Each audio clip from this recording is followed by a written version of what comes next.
안녕하세요. 앞으로 5년간 빚 없는 사람만 살아남고 무리하게 빚진 이들은 대거 빚쟁이, 하층민, 노예로 전락하게 될 것입니다.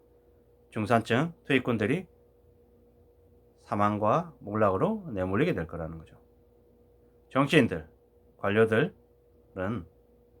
그 투기를 한 무수히 많은 금융노예들 600만 명들을 매우 비웃고 조롱할 거라는 거죠. 경제적인 재앙이 오고 있는데 국민들에게 제대로 된 경고를 하는 이가 잘 없죠. 한국은행장 경제부총리가 그동안 경제가 매우 안 좋다, 우려스럽다라고 얘기하면서 그저 자신의 책임을 회피하려고만 했었죠. 국회의원들은 어물쩡 말만 돌리고 제대로 얘기하지 않았죠. 앞으로 이 대한민국은 더욱 암울해지고 더 불행해질 가능성이 크죠. 돈 가뭄이 이미 와 있죠. 대출을 해주지 못하고 있는 상황이죠. 앞으로는 어떤 식으로든 바짝 움츠려서 허리띠 졸라매고 악착같이 착실하게 살아가야 됩니다. 그거 외에는 답이 없는 상황이죠. 재앙급의 쓰나미가 오고 있죠. 현실이 지옥으로 급변할 것이죠. 그런데도 2030들은 정신 못 차리고 비투하고 연끌해서 뭔가를 해보겠다고 하고 있죠. 제정신이 아니라고 봐야 되는 거죠. 2030들이 빚낸 금액이 절대 적지 않죠. 수백조, 500조라고 하는 말도 있던데 뭐 정확하게 그 금액인지 아닌지는 모르겠지만은 아무튼 매우 심각한 수준의 금액이라는 거죠. 앞으로 지금부터 IMF 2탄이다, IMF 시즌2다 라고 봐야 되는 거죠.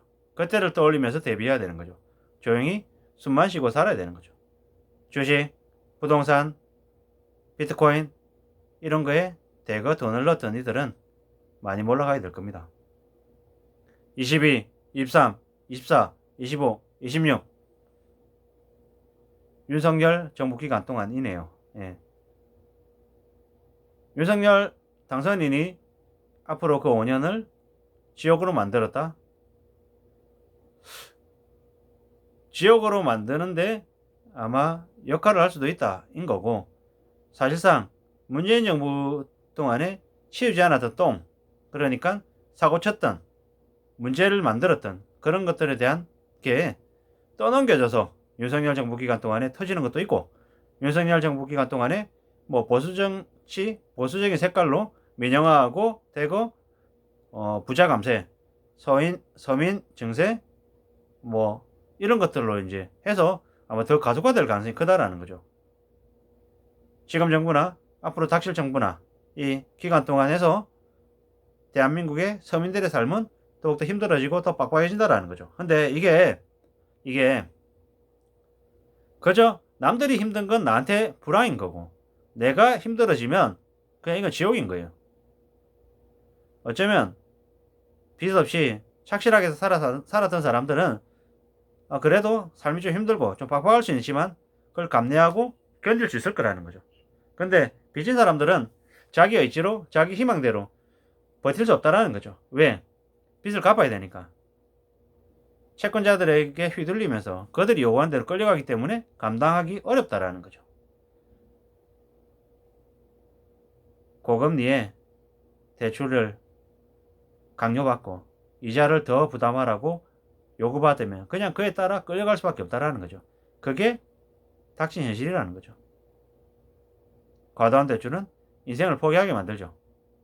생각보다 우리 주변에 무리하게 빚내서 투자해서 힘들어하는 사람들이 많습니다. 사실상 도박꾼들인 거죠. 그들에게 앞으로 죽음이나 혹은 죽음에 가까운 대출 상환 압박이 기다리고 있습니다. 서서히 충격을 높일 거죠. 사실상 600만 명을 사냥을 해서 포획해 놓은 상태입니다. 그들을 이제 노예로 이제 삼을 거죠. 앞으로 노예로 전락시키기 위해서 빚지게 만든 거죠. 그동안에 사냥감이 되지 않고 빚지지 않았던 사람들은 정말 행운인 거죠. 천운인 거죠. 앞으로는 허리띠 졸라매고 지금의 긴축 시기를 잘 버텨야 합니다. 긴축 시기가 끝날 때까지 기다려야 되는 거죠. 그 긴축 시기가 끝나면 그 다음에 또 다시 또 나아질 날이 올 수도 있다라는 거죠. 빚쟁이들한테는 가상금리로 남들보다 더 무거운 금리가 강요됩니다. 빚이 없으면 그저 맛있는 거 먹으면서 공부하며 조용히 살 수 있는 거죠. 빚 내서 집 사고 차 사고 여행 다니고 명품 사고 다니고 그게 되게 좋았던 것처럼 그렇게 생각했겠지만 실제로는 아니었다라는 거죠. 실제로는 그들이 다 걸려든 거라는 거죠. 걸려든 이들은 이제 이미 어쩔 수가 없죠. 40년 동안 빚만 갚으며 살아야 됩니다. 죽을 때까지 빚을 못 갚을 가능성도 크죠. 이미 씀씀이가 너무 커져서 소비를 줄이고 빚을 빨리 갚는 모드가 잘 안 되죠. 차도 있어야 되고 여행도 가야 되고 명품 가방도 있어야 되고 애들 영어 유치원도 보내야 되고 수학학원도 보내야 되고 해야 되는 게 너무 많은데 돈 나갈 때가 너무 많은데 벌어들이는 돈은 뻔하고 대출까지 갚아야 된다고 하니까 그냥 감당 못하는 거죠. 새 아파트에 30평대 아파트에 들어 산다고 집값이 20억이라고 주변에서 띄워주니까 그에 걸맞는 생활을 한다고 돈을 더 쓰게 되는 거죠. 호텔 레스토랑 호텔에 가서 뷔페 10몇만 원짜리 4인 가족이 먹고 뭐 먹는 걸 그렇게 비싸게 먹으니까 옷도 그냥 버버리에 뭐 티셔츠 하나에 8만 원 12만 원 하는 거 사고 수입차 레인지로버 이런 것들 끌고 다니고 골프 치러 다니고 골프채도 수백만 원 하는 거 장만해야 되고 가방도 가방대로 뭐 명품백 비싼 거 메고 다녀야 되고 이러다 보니까 부자가 된 것처럼 착각하며 살았던 거죠. 부동산 지난번에 부동산 해가지고 아파트 산 거 10억 올랐어. 부자 이랬는데 실제로는 아니었다는 거죠. 왜? 자기 손에 쥐어야 그게 자기 돈인 거지. 내 손에 들어오기 전까지는 그 내 돈 아니라는 거죠. 그렇게 집 산 사람들은 빚 내서 집 산 사람들은 죽을 때까지 빚만 갚으며 살아야 되는 거죠. 죽으라 일해야 되는 거죠. 70세도 이제 안 돼요. 75세까지 허덕이면서 일해야 되는 거죠. 급하게 쓸 수 있는 현금을 몇백만 원이라도 확보해 놔야 삶이 흔들리지 않는데 그거조차 쉽지 않은 거죠. 이제 계층 이동은 안 된다고 봐야 되는 거죠. 추락은 가능해도 상승은 어렵다고 봐야 됩니다. 빚쟁이가 돼서 가정 파탄나고 파산나면 인생이 그냥 끝장나는 거죠. 그냥 비참해지는 거죠. 아무도 관심 안 가지는 거죠. 그냥 인간 증발하고 가족 해체되고 아이들은 아이들대로 범죄에 동원되고 몸 팔고 있고 부모는 부모들대로 맞벌이 한다고 각자 삶 살고 인간 사료 먹으면서 허덕이면서 그냥 일만 하는 거죠. 그렇게 비참하게 사는 거죠. 그런 이들이 그렇게 악착같이 일을 해도 빚을 제대로 갚기도 어렵고 빚진 상태로 아마 죽을 때까지 갈 가능성이 매우 크죠. 그렇게 되지 않으려면 절대로 욕심 부리지 말아야 된다는 거죠. 공부도 하고 인내심 더 가지고 하나를 더 갖기 위해서는 정말 거지같이 살아야 되는 그런 거죠. 앞으로는 빚진 사람들한테 은퇴는 없다는 거죠. 세금 폭증하고 물가 오르고 강제 절약을 강요받게 되면 그들이 정말 비참하게 사는 거죠.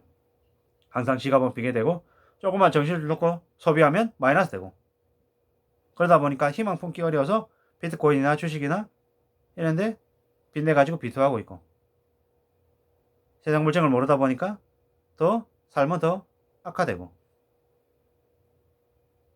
좋아질 수 없고 나아질 수 없는 거죠. 평생 은행에 돈을 갖다 바쳐야 하는 한심한 노예 인생이 되는 거죠. 겉멋에 들어서 인생을 모험에 내던진 결과가 그렇게 참혹한 거죠. 집값 올랐다고 우쭐거렸는데 그 환상이 깨질 날이 서서히 다가오고 있죠. 앞으로 두려움에 떨며 살 것이라는 거죠. 김치에 밥만 말아 먹으며 김치하고 밥 먹던 물에 밥 말아 먹는 그런 걸로 주님 배에 움켜쥐고 수십 년 동안 알바를 3가지, 4가지, 5가지 하면서 건강 포기하며 살아야 된다는 거죠. 그게 그들이 닥치는 현실이라는 거죠. 그들에게 닥치는 현실이라는 거죠. 앞으로 절대로 희망이나 기대 같은 걸 품을 수 없다라는 겁니다.